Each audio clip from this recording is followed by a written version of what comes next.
पूर्व प्रसंग में वर्णन किए। श्री रघुनाथ जी रंगभूमि में उपस्थित हैं।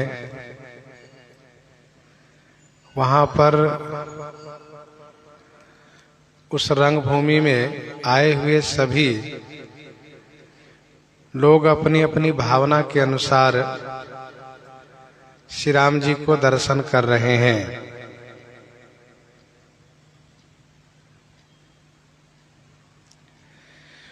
गोस्वामी जी महाराज श्री राम जी की शोभा वर्णन कर रहे हैं। रंगभूमि में विराजित श्री राम जी कैसे दिख रहे हैं, तो गोस्वामी जी कहते हैं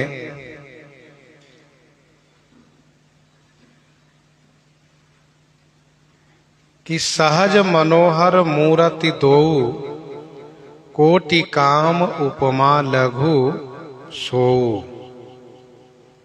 दोनों मूर्ति सहज मनोहर है। इन दोनों के लिए करोड़ों कामदेव की उपमा दी जाए तब भी तुच्छ है।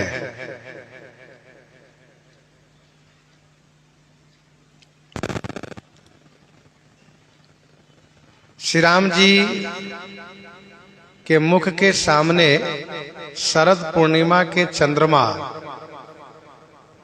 लज्जित हो रहे हैं और शरद ऋतु में खिले हुए कमल श्री राम जी के नेत्र के सामने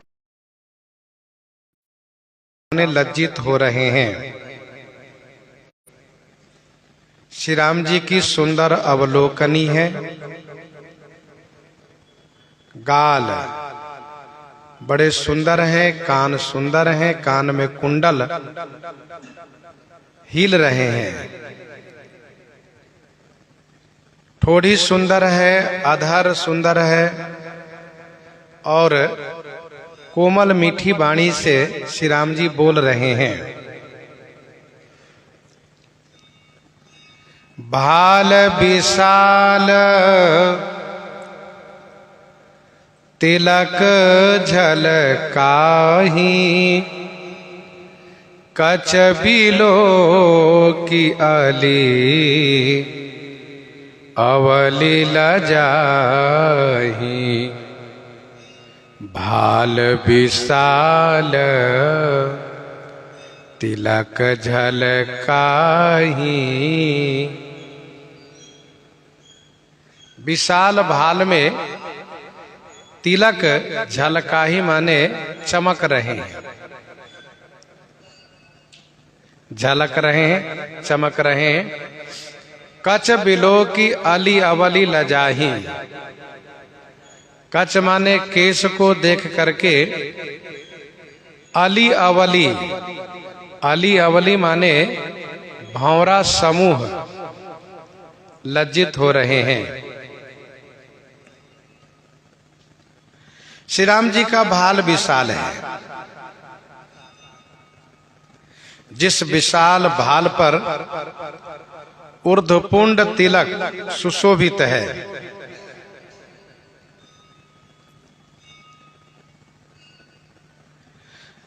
तिलक चमक रहे हैं। तिलक ललाट पटल दूती कारी। गीतावली उत्तरकांड 9 पद में गोस्वामी जी ने लिखा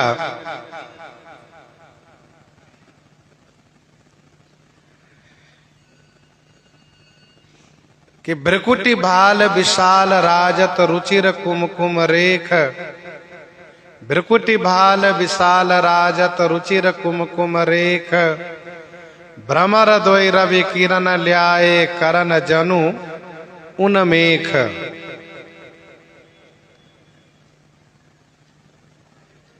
अर्थात तिलक की जो दो रेखा है वह इस प्रकार से चमक रही है कि जैसे मानो भंवरे कमल को खिलाने के लिए 2 सूर्य किरण मांगकर लाए हो, ऐसी शोभा हो रही है। श्री राम जी के काले घुंघराले जो केस है उसे देख करके भंवरे समूह लज्जित होते हैं। अली अवली लजाही,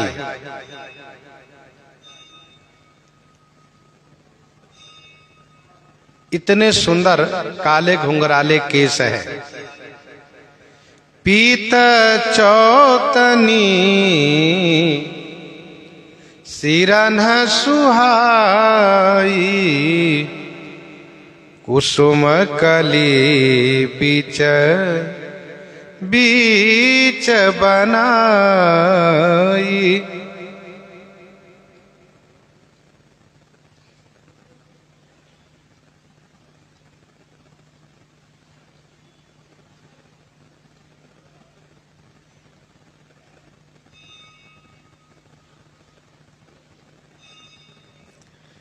पीत चौतनी सिरनि सुहाई, कुसुम कली बीच बीच बनाई।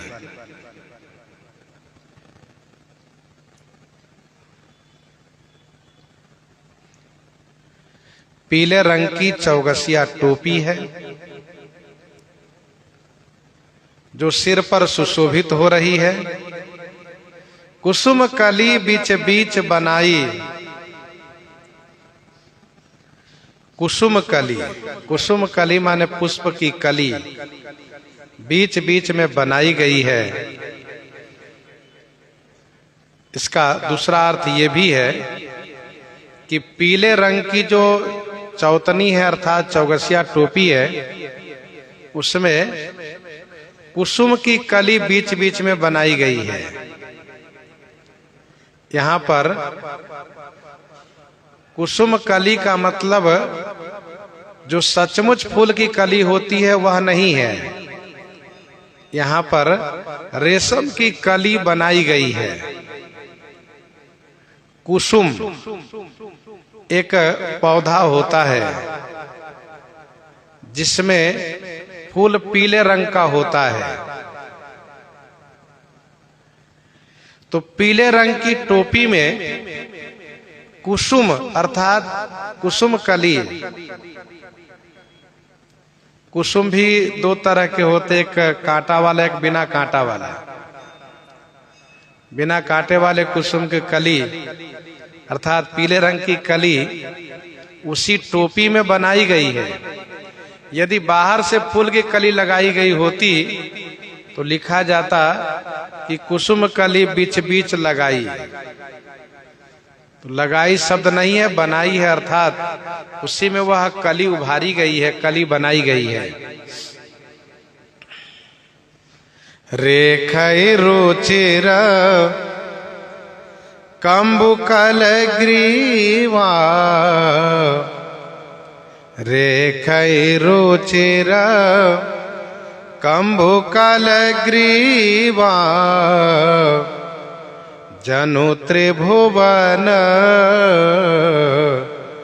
सुख की सीमा, जनु त्रिभुवन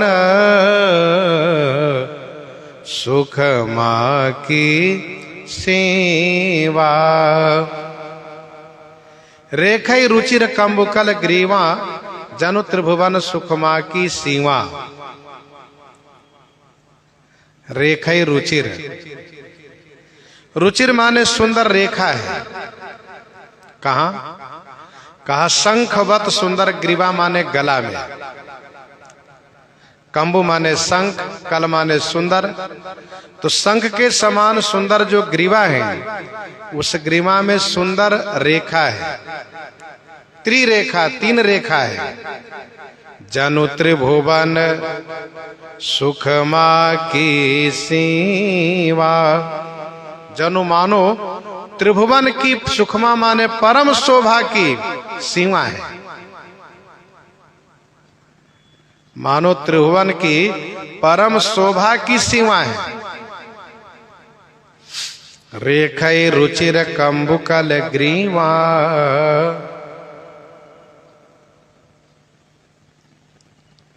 सुंदर रेखा है।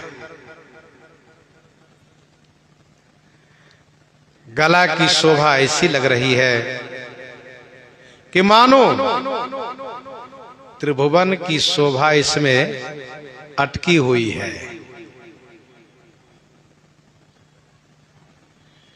पाताल, भूलोक और स्वर्गलोक, तीनों लोक की, तीनों भुवन की सुखमा, सुखमा माने परम शोभा इसमें अटकी हुई है, सुशोभित है।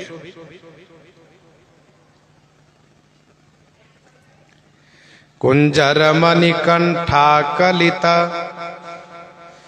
कुंजर मणिकंठा कलिता, उरनी तुलसी का माल,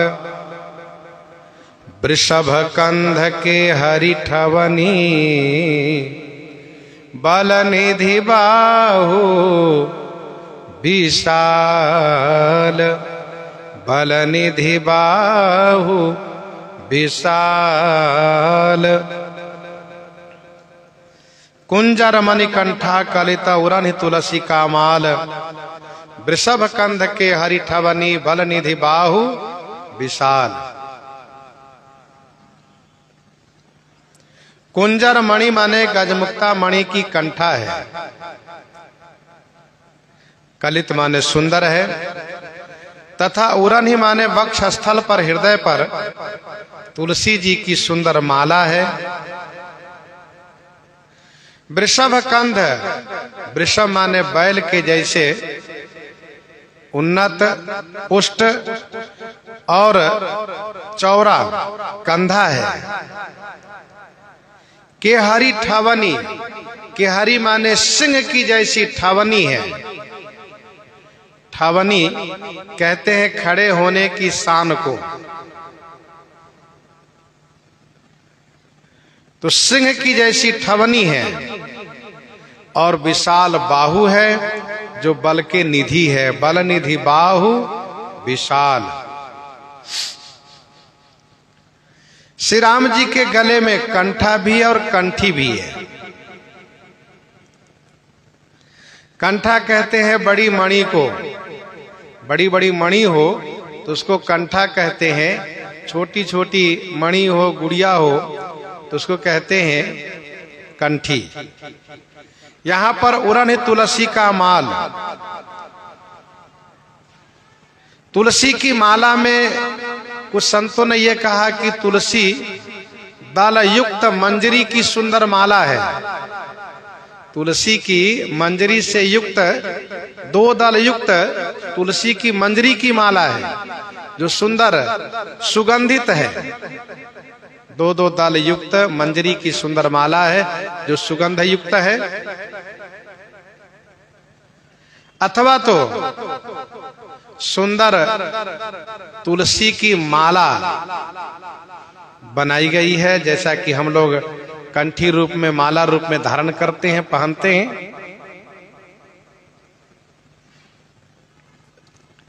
गीतावली उत्तर कांड 7 पद में गोस्वामी जी ने लिखा, कंबुकंठ उर विशाल, कंबुकंठ उर विशाल, तुलसी का नवीन माल।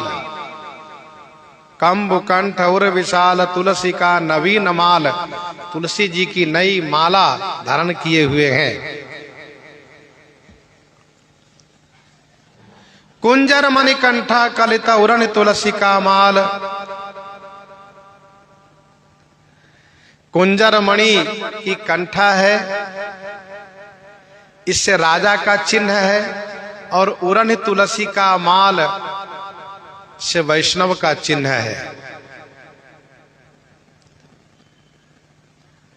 महाराजा श्री जनक जी महर्षि श्री विश्वामित्र जी से पूछते हैं, मुनिकुल तिलक के निरपकुल पालक, क्योंकि निरपकुल पालक का चिन्ह भी है, सुंदर कंठ में कंठा है, और मुनिकुल तिलक इसलिए कहा क्योंकि उरन तुलसी का माल। तो श्री राम जी में राजा का भी चिन्ह है और वैष्णव का भी चिन्ह है। वृषभ कंध, बैल का कंधा ऊंचा होता है, चौड़ा होता है, पुष्ट होता है। इसीलिए सुंदर कंधे की उपमा बैल के कंधे से दी जाती है। के हरी ठवनी माने सिंह की जैसी ठवनी है, सिंहवत ठवनी है।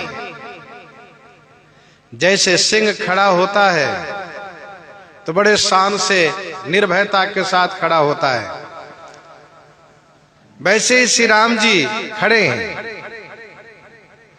ठाढ़ भय उठी सहज सुभाए, ठाढ़ भय उठी सहज सुभाए, ठवनि जुबा मृगराज लजाए, ठवनि जुबा मृगराज लजाए।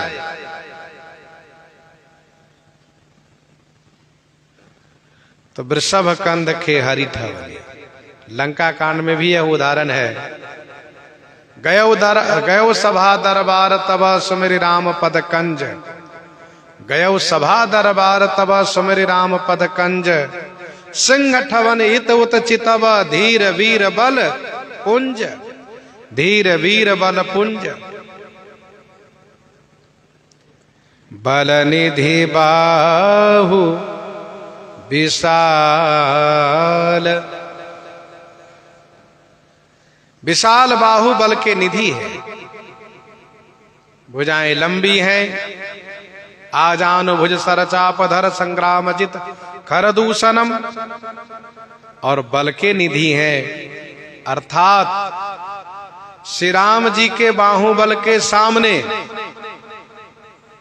किसी के बाहुबल काम नहीं कर सकता। अथवा तो यूं कहिए कि सबके बाहुबल से जो काम नहीं हो सकता, वह काम श्री राम जी के बाहुबल से संपन्न होगा। शंकर चाप जहाज सागर रघुबर बाहुबल, बूढ़सु सकल समाज चढ़ाज प्रथम ही मोह बस। वृषभ कंद के हरि ठवनी, बल निधि बाहु विशाल, बलनिधि बाहु विशाल। कटे तुनीर पीत पट बांधे, कटी तुनीर पीत पट बांधे, कर सर धनुष बाम बर कांधे, कर सर धनुष बाम बर कांधे।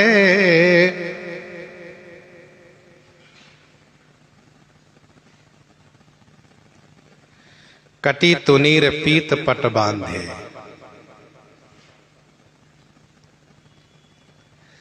कटी माने कटी प्रदेश में कमर में, तुनीर माने तरकस जो बानों के रखने के लिए हुआ करता है, गमला आकार के, जिसको पीठ पर बांधा जाता है, कटी में और पीठ पर बांधा जाता है। तो तुनीर वह जिसमें बांध रखा जाता है, तरकस। पीत पट बांधे, पीत पट माने पीतांबर से बांधे हुए हैं। कटे तुनीर पीत पट बांधे, कर सर धनुष बाम बर कांधे।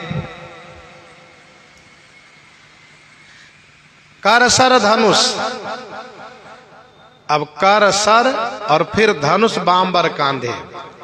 धनुष बर माने श्रेष्ठ बाएं कांधे में है, धनुष श्रेष्ठ बाएं कांधे में, तो बाण दाहिने हाथ में है। कर सर दाहिने हाथ में बाण है और बाएं कांधे पर श्रेष्ठ धनुष है। धनुष बाएं हाथ में हुआ करता है और बाण दाहिने हाथ में हुआ करता है। तो बाएं हाथ में धनुष होता है इसलिए बाएं कांधे पर धनुष है, और दाहिने हाथ में बाण होता है इसलिए दाहिने हाथ में यहां पर बाण है। वीर रस की अद्भुत शोभा गोस्वामी जी वर्णन कर रहे हैं। कटी तुनीर पीत पट बांधे, कर सर धनुष बाम बर कांधे। पीत बसन परिकर कटि भाथा, पीत बसन परिकर कटि भाथा। पीतांबर से श्री राम जी अपने तरकस कसे हुए हैं, तरकस बांधे हुए। कर सर धनुष बाम बर कांधे। पीत यज्ञ उपबीत सुहाये, नख शिख मंजू महाछवि छाये। नख शिख मंजू महाछवि छाये। पीत यज्ञ उपबीत सुहाये, नख शिख मंजू महाछवि छाये।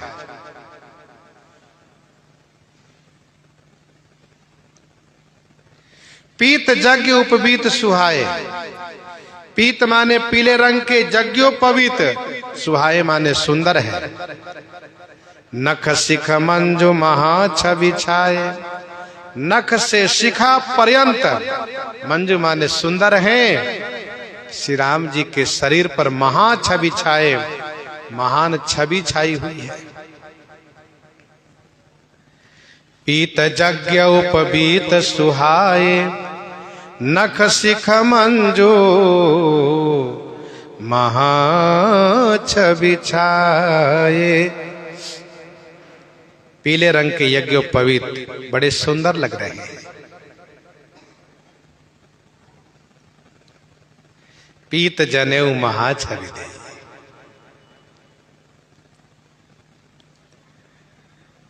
नख शिख मंजू,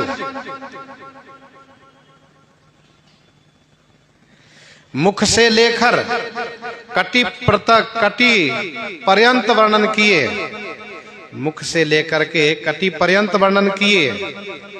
इसके बाद गोस्वामी जी ने कहा कि नख शिख मंजू महाछवि छाये।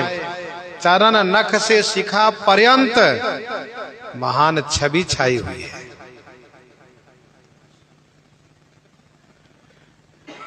यह सुंदर वीर रस का स्वरूप है, श्रृंगार रसमय स्वरूप वर्णन है।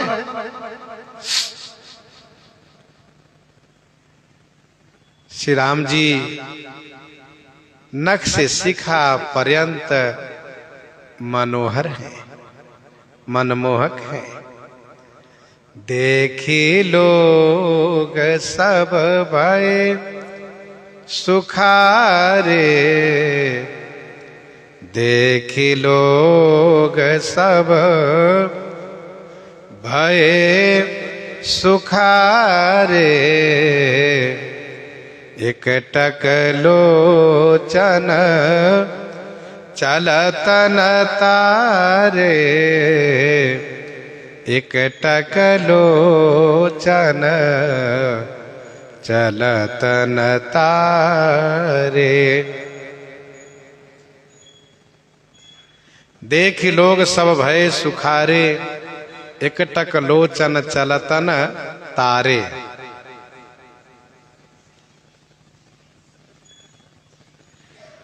दर्शक सभी लोग देख करके सुखी हो गए। दर्शक सभी लोग देख करके बड़े सुखी हो गए। एकटक लोचन, सबके लोचन माने नेत्र एकटक हो गए। पलके नहीं गिर रही है, सभी के नेत्र एकटक हो गए। सब टकटकी लगाए देख रहे हैं। चलतन तारे। तारे माने जो वह पुतरी, नेत्र की जो पुतली है वह चलती नहीं है, वह स्थिर हो गई है। पुतली स्थिर हो गई है, पलके स्थिर हो गई है।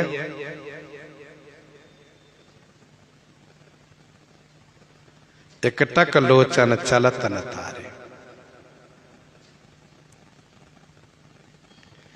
देखी लोग सब भय सुखारे।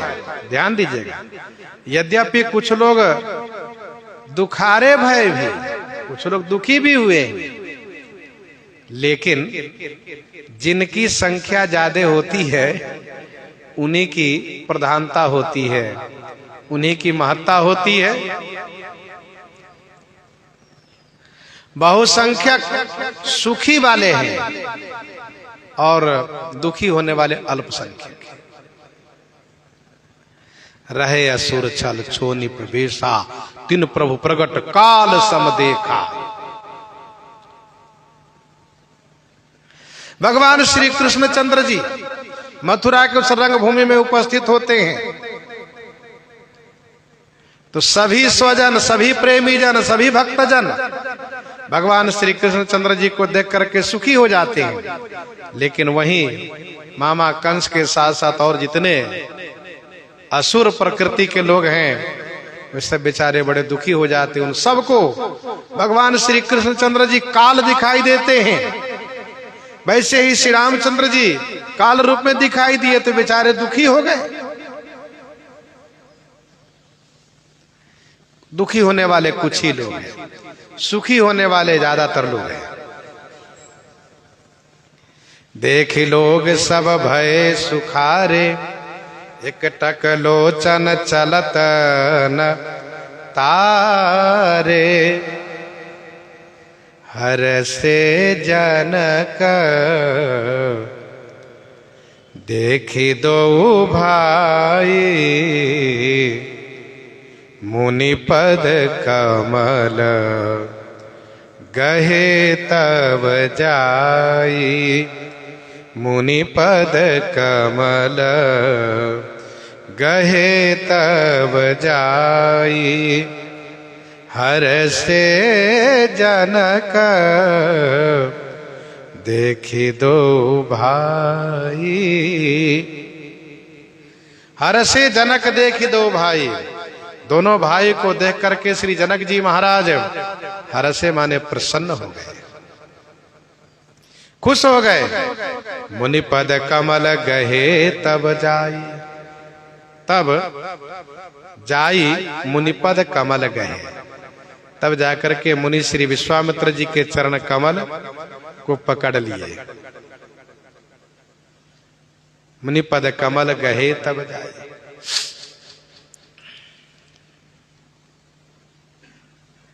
हर से जनक देख दो भाई, मुनिपद कमल गहे तब जाई।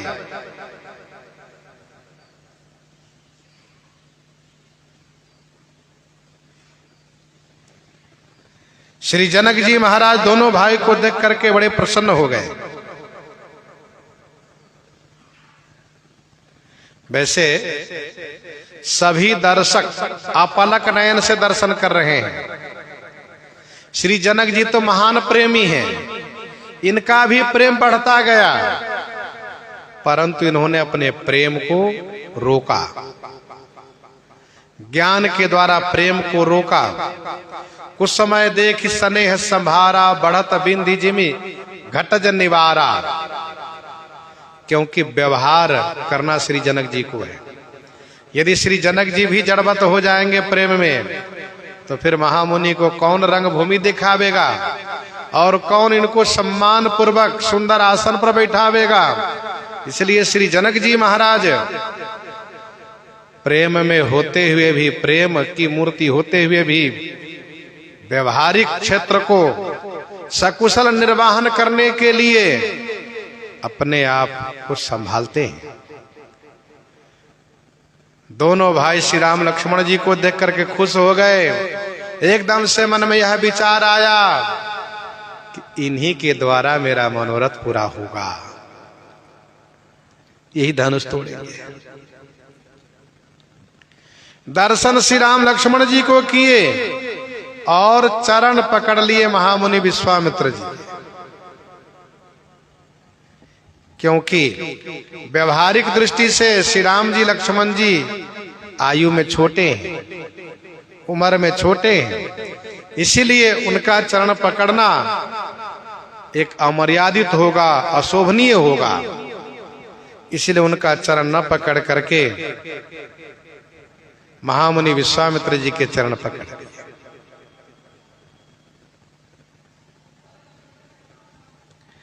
श्री जनक जी में वह वात्सल्य है, वह प्रेम है श्री राम जी के प्रति। महान ज्ञानी है तो महान प्रेमी भी है।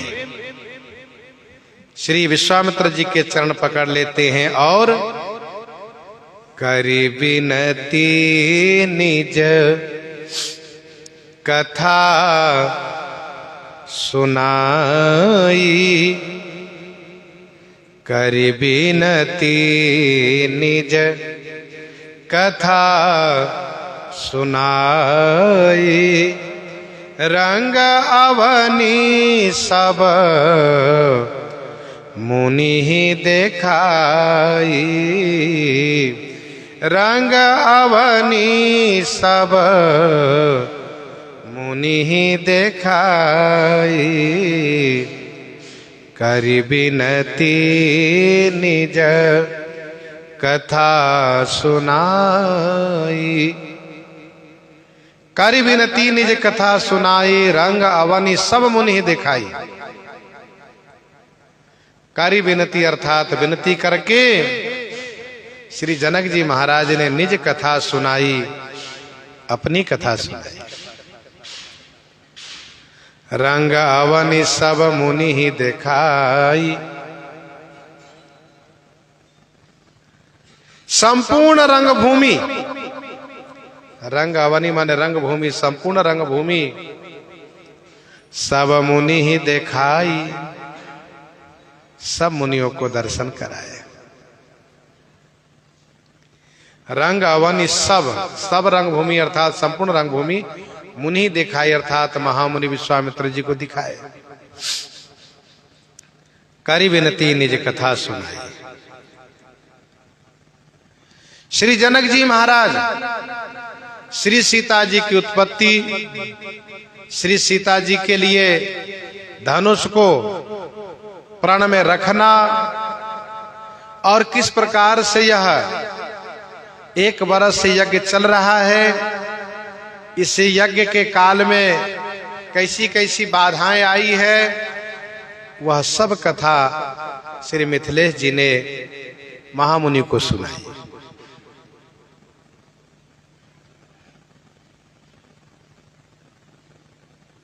श्रीमद् वाल्मीकि रामायण वर्णन है इस धनुष के बारे में, जो धनुष प्रण में रखा गया है। दक्ष के यज्ञ में श्री सती जी ने अपने शरीर को परित्याग किया। जब यह सूचना श्री शंकर जी को मिली तो धनुष उठा लिए श्री शंकर जी और दक्ष के यज्ञ को विध्वंस कर दिए।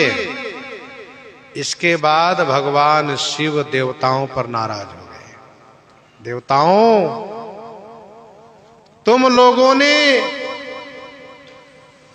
जिस यज्ञ में मुझे भाग नहीं दिया गया, मुझे अपमान करने के लिए ही यज्ञ किया गया, उस यज्ञ के तुम लोग भाग लेने वाले हुए, हिस्सेदार हुए, इसीलिए मैं आप सभी देवताओं को मारूंगा।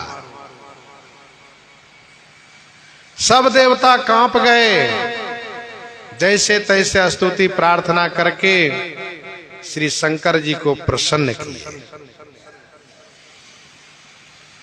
तो श्री शंकर जी इस धनुष को देवताओं को दे दिए। देवताओं ने कहा, भोलेनाथ आप ही स्वयं किसी को दीजिए। तब भोलेनाथ श्री जनक जी महाराज के वंश में इनके पूर्वज,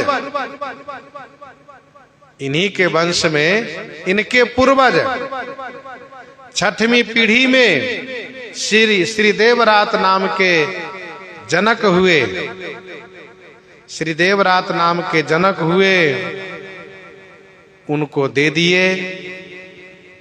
तब से हमारे वंश में उस धनुष की पूजा होती आई है। और यह कथा कुर्म पुराण में भी है। कुर्म पुराण में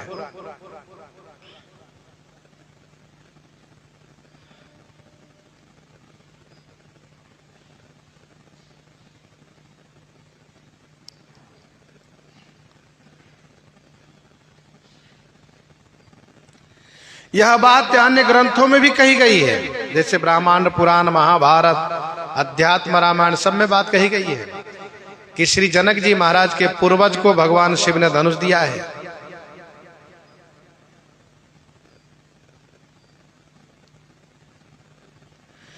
श्रीमद् वाल्मीकि रामायण में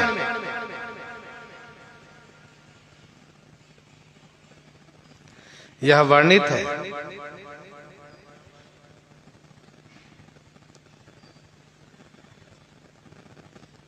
श्री विश्वकर्मा जी महाराज 2 धनुष बनाए। इस बात को श्री परशुराम जी कहते हैं। श्री विश्वकर्मा जी 2 धनुष बनाए बड़े परिश्रम करके। एक धनुष श्री शंकर जी को दिए और एक भगवान विष्णु को दिए। देवताओं ने ब्रह्मा जी से यह जानना चाहा कि कौन धनुष श्रेष्ठ है, श्री शिव जी का धनुष कि श्री विष्णु जी का धनुष, कौन श्रेष्ठ है। ब्रह्मा जी देवताओं के अभिप्राय को जान गए। नारद जी को इशारा किए, नारद कौन धनुष श्रेष्ठ है इसके बारे में तो आप ही प्रमाणित करा सकते हो। धनुष दोनों में से कौन श्रेष्ठ है तब पता चले जब दोनों तरफ से धनुष चले, युद्ध हो गए। तो देवर्षि नारद जी महाराज इस काम में बड़े कुशल हैं। दोनों तरफ को लड़वा देना, दोनों को लड़वा भी देते हैं और तमाशा देखते हैं। और नारद जी की सबसे बड़ी विशेषता यह है कि दोनों को लड़वा देंगे, दोनों उन पर खुश रहते हैं। ऐसा नहीं एक पक्ष उन पर नाराज हो, ऐसा नहीं। अब तो भगवान विष्णु और शिव जी में युद्ध शुरू हो गया। बड़ा भयानक युद्ध हुआ। भगवान विष्णु जी श्री शंकर जी को स्तंभित कर दिए। उनके धनुष को हुंकार से जड़वत कर दिए।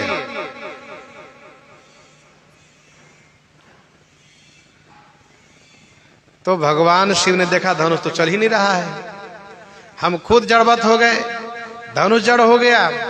तो भगवान शिव को इस बात को लेकर के बड़ा कष्ट हुआ कि बताओ, कि धनुष के कारण हम दोनों को लड़ना पड़ा, युद्ध करना पड़ा, इसलिए ये धनुष मैं नहीं रखूंगा। अब जहां इतना स्नेह है, हरि हर, श्री हरि और हर, सेवक स्वामी सखा सीएपी के, और इस धनुष के कारण दोनों में लड़ना पड़ा। इसलिए यह धनुष श्री देवराज जी को दे दिया गया। आप रखिए और इनकी पूजा कीजिए।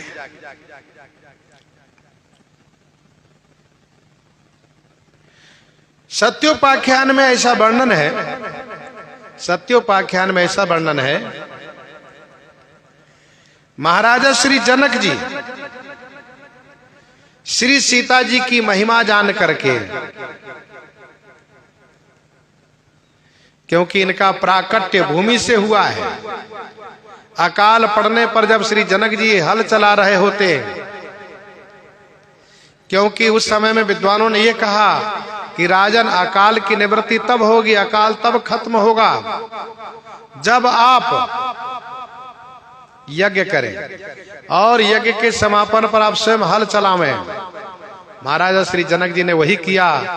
तो हल के अगला भाग को ठोकर लगने से भूमि से दिव्य सिंहासन निकला, जिस सिंहासन पर श्री किशोरी जी विराजमान थी।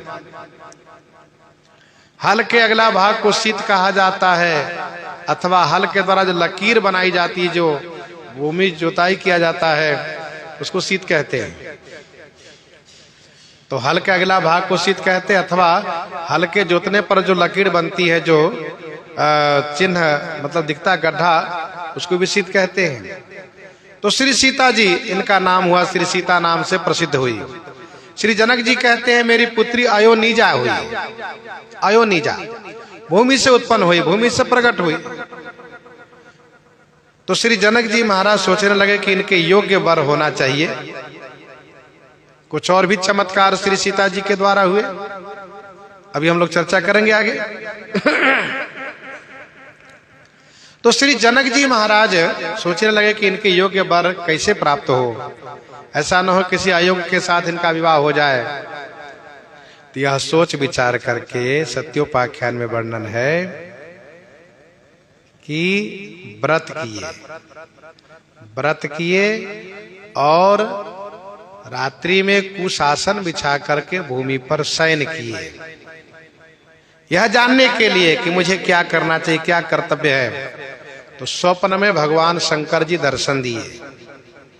भगवान श्री शंकर जी ने कहा जनक चिंता मत करो, यह जो मैंने धनुष दे रखा है आपके पूर्वजों को, इसको प्रण में रखो।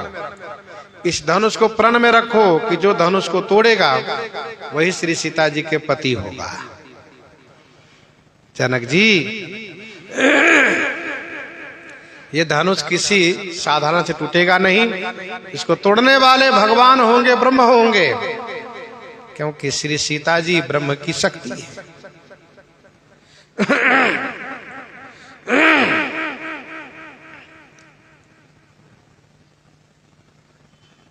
यही बात देवर्षि नारद जी ने एक बार श्री जनक जी से कही, राजन श्री सीता ब्रह्म की शक्ति है,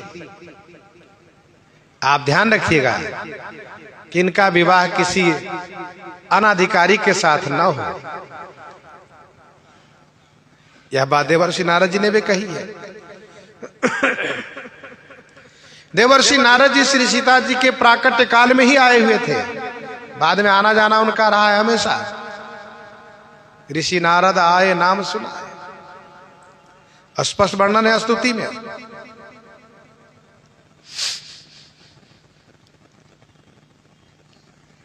ऐसा भी वर्णन है कि धनुष राजमहल से दूर रखा हुआ था।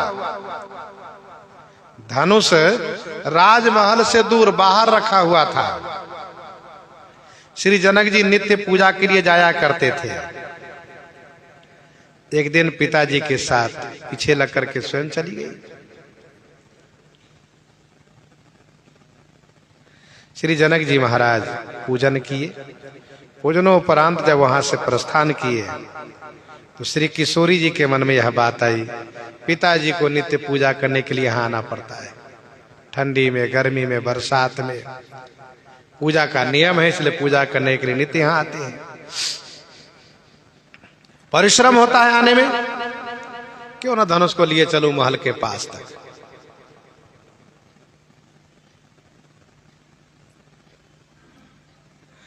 ऐसा विचार करके धनुष को उठा लेती है, धनुष को इसके टांग लेती है, चल देती है।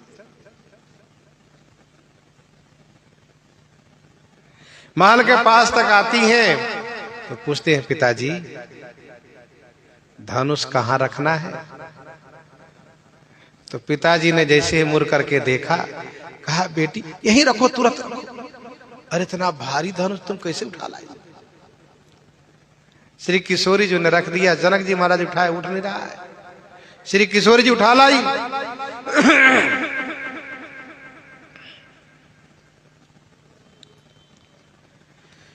तो श्री जनक जी महाराज को सोचना पड़ा,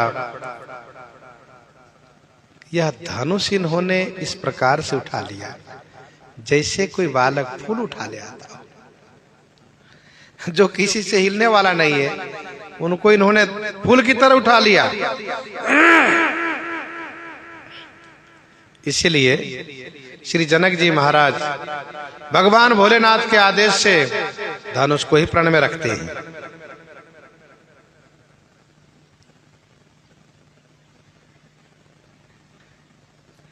दूसरी कथा यह है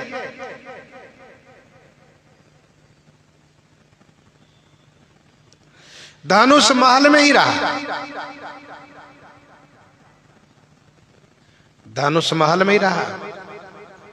पहली कथा में यह कि धनुष नगर के बाहर रहा, और जब श्री सीता जी उठाकर लाई और जब महल में प्रवेश करने के पहले उनसे पूछा तो वही रखवा दिया जो पूर्व पूर्व दिशा के दो भाई जहां धनुमक हित भूमि बनाई।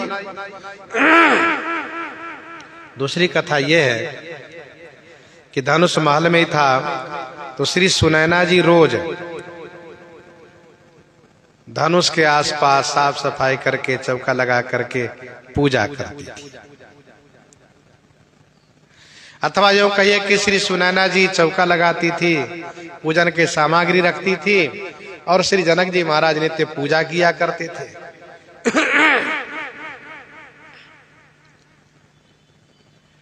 एक दिन श्री सुनैना जी किसी कार्य की व्यस्तता में श्री सीता जी से उन्होंने कहा, बेटी तुम पूजा कर आओ। श्री सीता जी गई पूजन के लिए अपनी सखियों के साथ। देखा कि धनुष के आसपास कचरे हैं, घास जमे हैं। फिर तो उन्होंने धनुष को बाएं हाथ से उठा लिया और दाहिने हाथ से वहां के स्थान को साफ किया, घास आदि हटाया और साफ करके फिर धनुष को रख करके पूजन करके चली आई।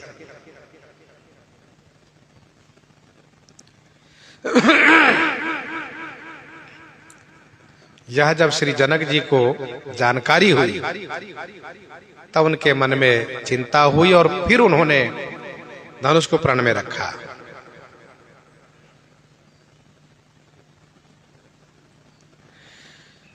महल के ही आसपास धनुष रखा था। तीसरी कथा यह है, एक दिन श्री किशोरी जी सखियों के साथ धनुष के आसपास खेल रही थी। उस खेल का नाम था चाई माई, खेल का नाम था।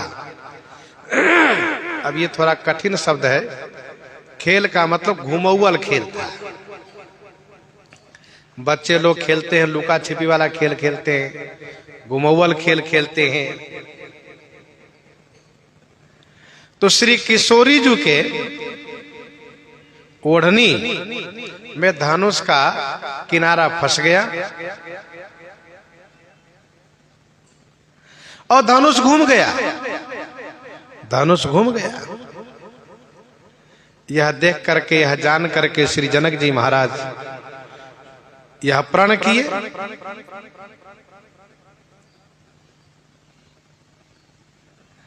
श्री जनक जी महाराज ने यह कहा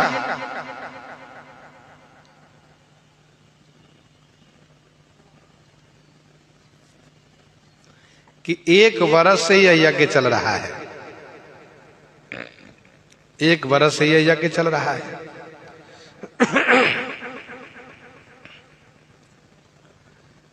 रावण, बानासुर,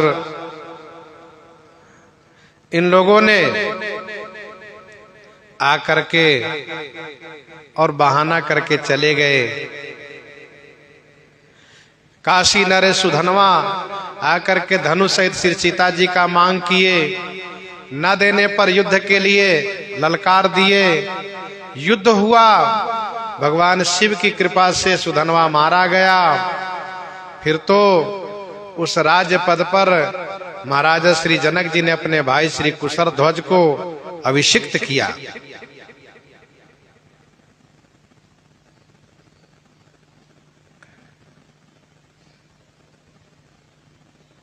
तो यह धनुष गोस्वामी श्री तुलसीदास जी महाराज कहते हैं कि यह भगवान शिव का वही धनुष है जिस धनुष से भगवान शिव ने त्रिपुरासुर को मारा है।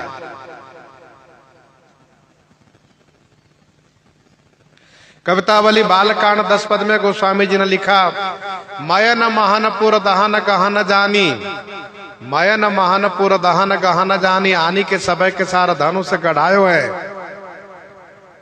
मयन महनपुर दहन गहन जानी आनी के सब के सार धनुष गढ़ायो है। जनक सदसी जेते भले भले भूमि पाल कियो बलहीन बल आपनो बढ़ायो है। जनक सदसी जेते भले भले भूमि पाल कियो बलहीन बल आपनो बढ़ायो है। कूर्म पीठ ते कठिन आती, ये बड़ा कठोर धनुष था, किसी से धनुष हिला भी नहीं। कुलिस कठोर कूर्म पीठ ते कठिन आती, हठी न पिनाक काहू चपरी चढ़ायो है। तुलसी सो राम को सरोज पानी परसत ही, टूट्यो मानो भारत पुरारी ही पढ़ायो है। मानो श्री शंकर जी ने धनुष को बालापन से सिखा रखा था, कोई भी छुए तो हिलना नहीं, और श्री राम जी छुए तो फिर ठहरना नहीं, तुरंत टूट जाना। टूट्यो मानो भारत पुरारी ही पढ़ायो है। गीतावली बालकांड 78 पद में गोस्वामी जी ने इसी बात की पुष्टि में कहा, अनुकूल नृपहि सुल पानी है। अनुकूल नृपहि सुल पानी है।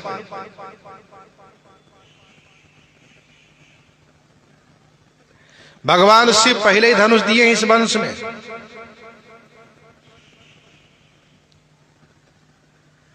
रावण संहिता में ऐसा वर्णन है कि रावण ने एक बार ब्रह्मा जी से पूछा, कभी कभी उसमें अच्छी बुद्धि आ जाती थी, और बुद्धि की प्रकृति है कि वह एक जैसी किसी में रहती नहीं है। बहुत तमोगुण रहेगी तो कभी कभी सतोगुण भी हो जाएगी, बहुत सतोगुण रहती है तो कभी कभी तमोगुण भी आ जाती है। तमोगुण भी बुद्धि में आ जाता है, बुद्धि तमोगुण हो जाती है। रावण ने ब्रह्मा जी से पूछा, ब्रह्मा जी मैं सोचता हूं मेरी भी मुक्ति हो। तो ब्रह्मा जी को मन ही मन हंसी आती है, एक तरफ मरना भी नहीं चाहता, दूसरी तरफ चाहता है कि मुक्ति भी हो। अच्छा श्री ब्रह्मा जी ये बताइए कि मेरी मुक्ति का क्या उपाय है। तो श्री ब्रह्मा जी कहते हैं एक काम करो, ऋषियों से कर ले करके, अब कर में क्या लोगे, तो कहा कि रक्त ले लो। ऋषियों से कर के रूप में, कर माने टैक्स के रूप में, रक्त ले लो। जब सब तुम्हें टैक्स देता है, सभी लोग तुम्हें कर देते हैं, टैक्स देते हैं, तो मुनि लोग क्यों नहीं देंगे, वे भी देंगे, उनसे लो। और अद्भुत रामायण में ऐसा लिखा है कि वह खून लिया है, और रावण संहिता में ऐसा है संभवतः कि फिर वह जल लिया है, मुनियों से कर के रूप में जल लिया है। कहीं जल की बात कही जाती है, कहीं खून की बात कही जाती है। श्री ब्रह्मा जी ने कहा उस कर को लेकर के और तुम एक घड़े में बंद करो और जनकपुर की भूमि में गाड़ दो, तुम्हारी मुक्ति का विधान बन जाएगा, तुम मुक्त हो जाओगे संसार से। रावण ने कहा तो बहुत बढ़िया उपाय है। तुरंत ऋषियों से कर के रूप में लिया है। अब कल्प भेद से खून दिए हो मुनि लोग, चाहे जल दिए हो।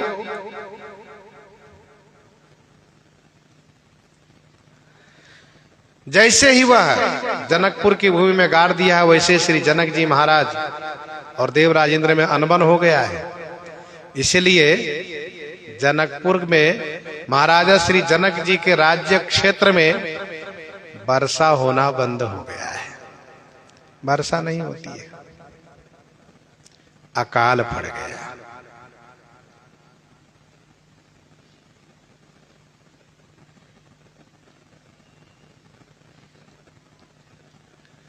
और जब प्रजा लोग त्रस्त हो गए तो प्रजाजनों ने महाराजा श्री जनक से प्रार्थना की है।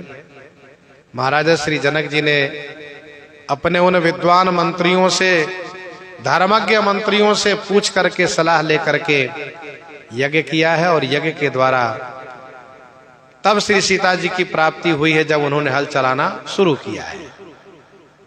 जो कथा अभी आपने सुनी है। तो श्री जनक जी महाराज श्री सीता जी की उत्पत्ति, धनुष को प्रण में क्यों रखा, यह कथा, और कब से यज्ञ हो रहा है यह कथा, यज्ञ में जो लोग आए उसका परिणाम क्या हुआ वह कथा, करि विनती निज कथा सुनाई, रंग अवनि समुनि ही दिखाई। संपूर्ण रंग भूमि महर्षि विश्वामित्र जी को इन्होंने दिखाया। जहाँ जहाँ जाही, जहाँ जहाँ जाही, कुंवर बर दो, तह तह चकित चितव सबको, तह तह चकित चितव सबको, जहाँ जहाँ जाही कुंवर बर दो। दो बर कुंवर जहाँ जहाँ जाही, दो माने दोनों, बर कुंवर माने श्रेष्ठ राजकुमार जहाँ जहाँ जाते हैं, तह तह चकित चितव सबको, तह तह माने वहां वहां, सबको माने सभी कोई, चकित होकर के, चौकन्ने होकर के, चिता माने देखने लगते हैं, देखते ही रह जाते हैं। वाह, सरकार रंग भूमि के देखने के बहाने से सभी को अपना दर्शन सुलभ करा रहे हैं। जहां जहां जाए कुंवर बर दो, तहां तहां चकित चितव सबको। महाराजा श्री जनक जी ने महर्षि विश्वामित्र जी को रंगभूमि दिखाई है। महर्षि विश्वामित्र जी देखने के बाद बहुत प्रशंसा करते हैं, और जब प्रशंसा करते हैं तो महाराजा श्री जनक जी बड़े प्रसन्न होकर के, आनंदित होकर के, और फिर दोनों राजकुमार के साथ जो रंगभूमि में सबसे श्रेष्ठ विजयी राजा के लिए मंच बना हुआ है, उस मंच पर ले जा करके विराजित करा देते हैं। रंगभूमि को उस विजयी मंच पर श्री राम जी, श्री लक्ष्मण जी, महामुनि विश्वामित्र जी गुरु जी के साथ विराजित हैं। सुंदर शोभा है। प्रसंग को हम आप ही प्रहृदयांगम करते हैं। आइए श्रवण करते हैं श्री भक्तमाल जी से।